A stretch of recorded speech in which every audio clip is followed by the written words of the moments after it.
Praise the Lord, ஹல்லேலூயா. கர்த்தருக்கு மகிமை உண்டாவதாக. பிரியமானவர்களே, ஆண்டவராகிய இயேசு கிறிஸ்துவின் நாமத்தினாலே மறுபடியும் சந்திப்பதுல ரொம்ப சந்தோஷம் அடைகிறேன். நிச்சயமாக ஆண்டவர் நம்மளோடு கூட இருக்கிறாரு.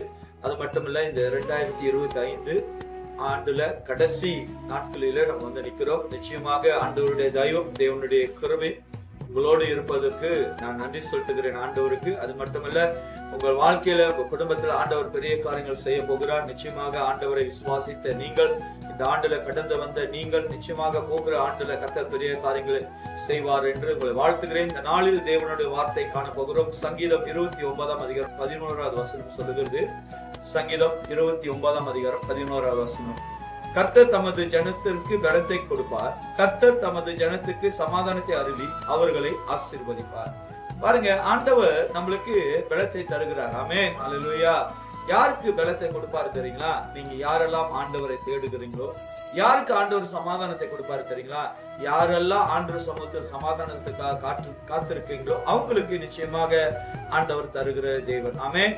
இன்றைக்கு உங்க வாழ்க்கையில ஆண்டவரை தேடும் போது, ஆண்டவருடைய சமூகத்தில் நிற்கும் போது, நிச்சயமாக ஆண்டவருடைய வார்த்தை சொல்லுகிறது, உங்களுக்கு தேவன் பலத்தை கொடுப்பார். அது மட்டுமல்ல, சமாதானத்தை அருளி நாம் எதிர்பார்க்கறதுக்கு மேலாய் கர்த்தர் நம்மளை ஆசீர்வதிப்பார். இன்றைக்கு நாம் ஆண்டவருடைய பலத்துல நிற்கும் போது நம்மளுக்கு வருகிற எல்லா சோதனைகள் மத்தியிலும் மேற்கொள்ள தேவனுடைய பலம் நம்மளுக்கு போதுமாமே. நீங்கள் ஆண்டவருடைய பலத்துல நிற்பீர்கள் ஆனால், ஆண்டவருடைய பலத்தில் காத்திருப்பீர்கள் ஆனால், நிச்சயமாக கழுகை போல உயர பார்க்க முடியும். இன்றைக்கு உலகத்தில் உள்ளவர்கள் சொல்லலாம், என்னால முடியாது, என்னால ஆகாது, பாருங்க நிறைய காரியத்துல நான் சோர்ந்து போயிட்டேன். ஆனால் தேவ பிள்ளைகள் ஒரு நாளும் ஆண்டவர் அப்படி நம்மளை விடமாட்டார். ஆண்டவருக்கு காத்திருந்து பாருங்க, புதிய பலனை அடைவீர்கள். கர்த்தர் நிச்சயமாக உங்களுக்கு பலத்தை மட்டும் கொடுக்கல, சமாதானத்தையும் அது நிமித்தம் கர்த்தர் நம்மளுக்கு ஆசீர்வாதத்தையும் உண்டு பண்ணுவார். நீங்கள் தேவனை விசுவாசித்து பாருங்கள், ஆண்டவருடைய பலன் உங்களோடு கூட இருக்கும் என்று உங்களை வாழ்த்துகிறேன். ஆமென். ஜெபம் செய்வோம். நல்ல தகப்பனே, இந்த 2025 ஆண்டவரே, எங்கள் வாழ்க்கையில் நீ செய்த எல்லா நன்மைகளுக்கும் நாங்கள் நன்றி செலுத்துகிறோம். ஒவ்வொரு இடங்களிலும் நீர் எங்களுக்கு பலத்தை கொடுத்து, சமாதானத்தை கொடுத்து, உங்களுடைய ஆசீர்வாதத்தை எங்கள் மேல் பொழிய செய்ததுக்காக நன்றி ஆண்டவரே. இப்பொழுது ஆண்டவரே, ஆண்டு இறுதியில நாங்கள் வந்திருக்கிறோம்.